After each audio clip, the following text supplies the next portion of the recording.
주님께서 여러분과 함께 마르코가 전한 거룩한 복음입니다. 그때 요한의 제자들과 바리사이들이 단식하고 있었다. 사람들이 예수님께 와서 요한의 제자들과 바리사이의 제자들은 단식하는데 선생님의 제자들은 어찌하여 단식하지 않습니까? 하고 물었다. 예수님께서 그들에게 이르셨다. 혼인잔치 손님들이 신랑과 함께 있는 동안에 단식할 수야 없지 않느냐? 신랑이 함께 있는 동안에는 단식할 수 없다. 그러나 그들이 신랑을 빼앗길 날이 올 것이다. 그때에는 그들도 단식할 것이다. 아무도 새 천조각을 헌옷에 대고 깁지 않는다. 그렇게 하면 헌옷에 기워댄 새 헝겊에 그 옷이 당겨 더 심하게 찢어진다. 또한 아무도 새 포도주를 헌 가죽 부대에 담지 않는다. 그렇게 하면 포도주가 부대를 터뜨려 포도주도 부대도 버리게 된다. 새 포도주는 새 부대에 담아야 한다. 주님의 말씀입니다.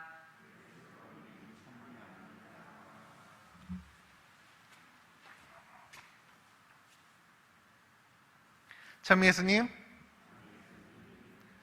오늘 복음에서 예수님께서는 사람들에게 왜 당신의 제자들이 단식을 하지 않는지에 대해서 설명해 주고 계십니다.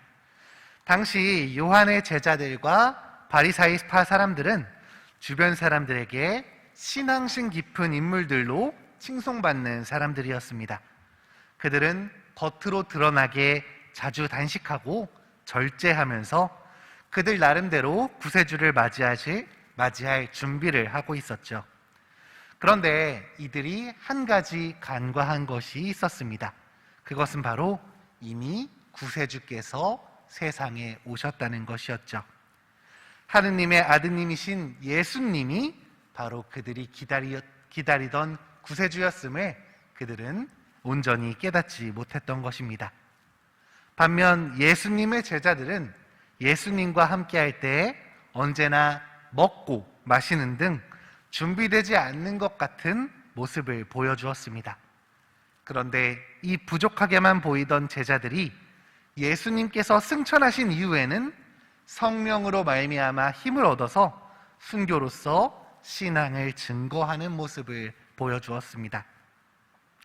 예수님께서는 혼인잔치 손님들이 신랑과 함께 있는 동안에 단식할 수야 없지 않느냐 하고 말씀하십니다. 혼인잔치에 온 손님들은 주인공인 신랑과 신부를 중심으로 움직여야 합니다. 다른 이들이 한다고 해서, 예전부터 해왔다고 해서, 좋고 열심히 사는 길이라고 해서 신랑 신부와는 상관없는 행동을 강요해서는 안 되겠죠. 우리 그리스도교의 전통 안에서 예수님께서는 신랑이셨고 교회는 그분의 정배였습니다. 우리는 예수님과의 관계를 혼인관계를 통해서 고백해온 것이죠. 그렇기 때문에 예수님이 바로 우리 교회의 신랑이십니다. 그분이 우리의 중심이신 것입니다. 그렇기에 오늘 예수님의 이야기는 우리가 예수님을 우리의 중심에 두어야 한다는 것을 이야기하고 있는 것입니다.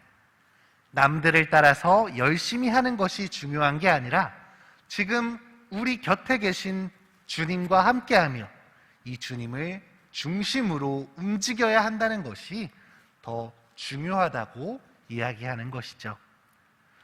새로운 한 주, 우리와 함께 계시는 주님을 생각하지 않고 그냥 내 삶의 부족한 부분에만 그분을 갖다 쓰는 식으로 주님을 이용해서는 안 될 것입니다. 주님을 중심으로 우리의 삶이 결정되어야 합니다. 구멍난 헌옷 같은 나의 부족한 삶을 메우기 위해 새 옷이신 그분을 찢어내어 내 삶에 대고 꿰매서는 안 됩니다. 또 예수님이라는 새 포도주를 담기 위해서는 우리 역시 새 부대가 되어야 함을 기억해야 할 것입니다.